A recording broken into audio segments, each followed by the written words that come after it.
चीज नहीं दिखाइएगा कि अयोध्या में और उत्तर प्रदेश में लौंडा पचीसी के नाच मोदी जी के लिए जुटाया जाता है, अन्न महोत्सव। आप कहते हैं धन्यवाद मोदी जी, काहे का भैया, माल महाराज के मिर्जा खिले होली हमारे ही टैक्स के पैसों से 5 किलो सड़ा हुआ गेहूं दे रहे और अपना विज्ञापन कर रहे और कह रहे धन्यवाद मोदी जी। अरे धन्यवाद आपको 135 करोड़ आवाम को देनी चाहिए, जिसके पैसों से आप मशरूम की सब्जी खा रहे, 10 लाख का सूट पहन रहे, 5 लाख का बूट पहन रहे, जिसके पैसों से आपने 85,000 करोड़ रुपए का विमान खरीदा। आपको धन्यवाद देना चाहिए 135 करोड़ आबादी की, जिसके पैसों से आपने अपने लिए नया संसद भवन बनाया। बाप मरा अंधेरे में, बेटा के नाम पावर हाउस। कहते थे मेरी माँ चौका बर्तन तलती थी तो मशरूम की सब्जी खाते थे, 10 लाख का सूट पहनते थे।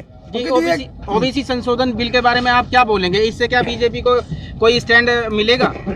3 साल में 12,000 लोग डॉक्टर नहीं बन पाए, तो इससे बीजेपी को स्टैंड मिलेगा? बताइए पत्रकार महोदय, बताइए। अरे मोदी जी की तरह आंख में मिर्ची झोंकना बंद कीजिए। मानता हूँ 2-4 रुपए मिलते होंगे, 2-4 परिवार के लोगों को Y+ सुरक्षा मिल जाती होगी, इससे पूरे देश को मत जलाइए, बंद कीजिए अपनी दुकानदारी। ये नहीं, आप हमको बताइए। आप फिर वही बात, ओबीसी संशोधन हम कहते हैं आप बीजेपी को फायदा है? मैं क्या पूछ रहा हूँ, 12,000 पिछड़े वर्ग के लोगों को डॉक्टर नहीं बनने दिया गया, उससे देश को फायदा है? आप पत्रकार हैं, बता दीजिए। अरे बताइए, आप उसकी चर्चा नहीं करेंगे, आप उसकी चर्चा नहीं करेंगे। अंबानी के घर के बाहर स्कॉर्पियो में जेलेटिन था, उसकी चर्चा करेंगे, लेकिन आप उसकी चर्चा नहीं करेंगे जहां 300 किलो RDX से 50 किलो जेलेटिन कहां से आया। वो DSP देवेंद्र सिंह कौन था जो दिल्ली चुनाव से पहले आतंकवादी को ला रहा था? आप उसकी चर्चा नहीं करेंगे। सुनिए, बिल्ली की तरह रास्ता मत काटिए। सवाल पूछा है तो देश की जनता को जानना जरूरी है कि आप लोग किस तरीके से देश जलाते हैं। पाकिस्तान में हिंदुओं को खाना नहीं मिल रहा, पाकिस्तान में हिंदुओं पर अत्याचार हो रहा, तो हिंदुस्तान में काजू पिस्ता बादाम की रोटी, शाही पनीर की सब्जी मिल रही है, रसमलाई मिल रहा है। बताओ, प्रधानमंत्री वाल्मीकि मंदिर से आते हैं, झाड़ू पकड़ते हैं, आप लोग पूरा कवरेज देते हैं।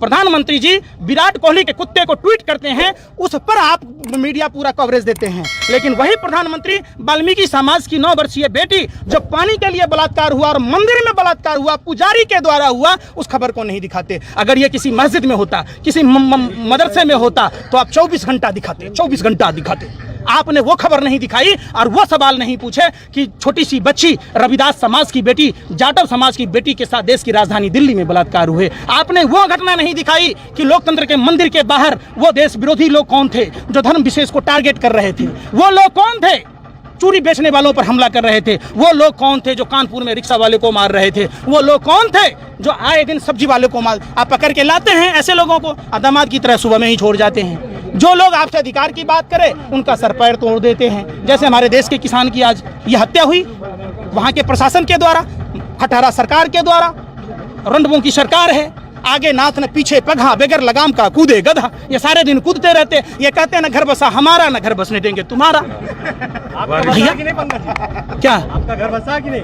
है? आपका बसा है? आप चाहेंगे, अरे आप चाहेंगे नरेंद्र मोदी जैसा जीजा मिले? आप चाहेंगे नरेंद्र मोदी जैसा, आप चाहेंगे कि दामाद मिले? आप चाहेंगे अपनी बहन बेटियों के लिए कि नरेंद्र मोदी जैसा पति मिले? आप उसको देश में ऐसे परोस रहे कि यह भगवान उठ के आया है।